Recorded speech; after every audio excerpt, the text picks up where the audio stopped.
phone and look, bust through your door. Day 7 of Pride, 1 week in the books. Yuri. I'm well aware that there could be a lot more, and I haven't watched much myself. And what do you do when there's a lack of supply to overwhelming demand? Supply yourself. So this is my short list of some of my favorite YNY, Yuri not Yuri. Some may call these Yuri bait. I prefer the term Yuri by her. Birdie Wing, the golf girls who love girls. And golf, if Banana Fish was a sports anime. Took the world by storm a few years ago, and no woman-led sports anime could top it until Cinderella Grey. Even her rainbow bullets could not be less subtle, Aoi and her innuendos even less so. Really, the whole show is an innuendo. A great option for the sporty spices among us. Hibike Euphonium, the ever-controversial pick. But I love UFO even though many Yuri fanatics, in my experience, very much do not. Kumiko has a different lady love interest every season. La Reina is a fun starter, Asuka still fucks me up, Kuroe probably triggers me the most. In the end, I even came around to the Yuri appeal of Kanade. I know what some of you may say, it's not just ladies who love Kumiko. Except it is only ladies who love Kumiko because even Shuichi's a little bit. Kageki Shoujo, a huge fave of mine. Appeals aggressively to the theater kid types, also A-grade misandry. Set at a training school for aspiring actresses who wish to join an iconic all-female acting troupe. I'm just saying statistically they can't all be straight. Kageki Shoujo is wildly entertaining. Recommend if you love drama and divas and gender and roommates. The Violet Evergarden film is arguably my favorite installment of that franchise, and being on this list is partially why. The other part is Benedict's fine ass, but we're talking about girls right now. All girls, to be specific, few things more Yuri than an all-girls school. What did I say about statistics? And if that wasn't enough,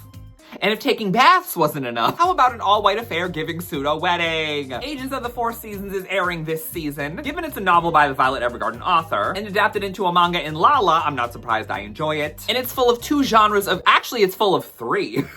It's full of 3 genres of Yuri ships for eager consumers. One that's knight and princess archetypes, as wholesome yet as complicated as they come. Shut up, Sakura! And the other that my enjoyment of shouldn't surprise you given the other series I adore. This is unscripted, but we could also technically add in like a toxic mother-adopted-daughter situationship. Listen, whatever tickles your fancy. No matter how many big-name sports anime come and go every year, badminton is one sport that persists in its popping up year after year, if not every few years. But chronologically, per my little, very brief research, the one that started the badminton trend of the modern era was Hanebado. A lot of people really hate Hanebado, and I want those people to know that I hate them too. Hanebado was a gift with so much girls loving in Sakuga, Nagisa and Riko, Ayano and Erina, Kaoruko and her stupid forehead bow. There was wholesome heart-to-hearts, romantic rivalries, psychosis and stepsisters, Hui Hui. Probably the only girls sports anime I've seen that's come even remotely close to the sexual tension of the most shippable boy sports anime. Bible Black Origins, the Yuri we deserve, and I wish I was kidding, but I couldn't be more serious. Talked about it at length in my Bible Black video from last year, but in the midst of the main story, at least in terms of release date order, was the doomed Yuri backstory of the Bible's main antagonist, Kitami Reika. Is it aggressive? It's Bible Black. Is it wholesome? It's Bible Black. Is it iconic? Damn straight! Damn gay, damn lesbian! Next is the anime I love to bring up for so many reasons. 2.5 dimensional seduction! Spoilers, do you care? You should. Do you love girls? Then you should. As I love to reiterate, I only picked up this ecchi harem.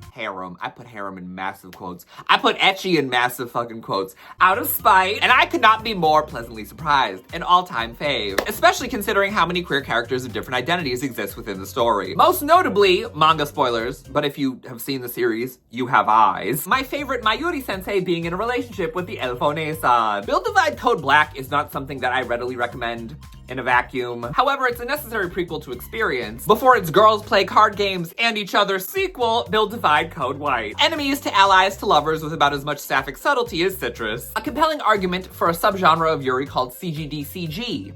Cute girls doing card games! As we've discussed many times, maybe not many times, a few times before, a lot of us who do enjoy the girls loving girls are not appealed to with a lot of the Yuri that gets made. So to cope, what Yuri Baiha series and chips do you use to placebo? I know, I'm a man, but if you do have some spare change you want to throw at me this month, feel free to head to my Patreon or click the join button to become a channel member. But if not, I get it. I totally get it. There are a list of organizations in the pinned comment who do focus on women's issues if that's where you would rather spend your money, such as Swap Behind Bars. Again, 1 week done, 3 1/3 to go. Kicking off another week as we will every Pride week over the course of this month with another BLOVA review. Feeling corny? Bye! Can I give you all of me?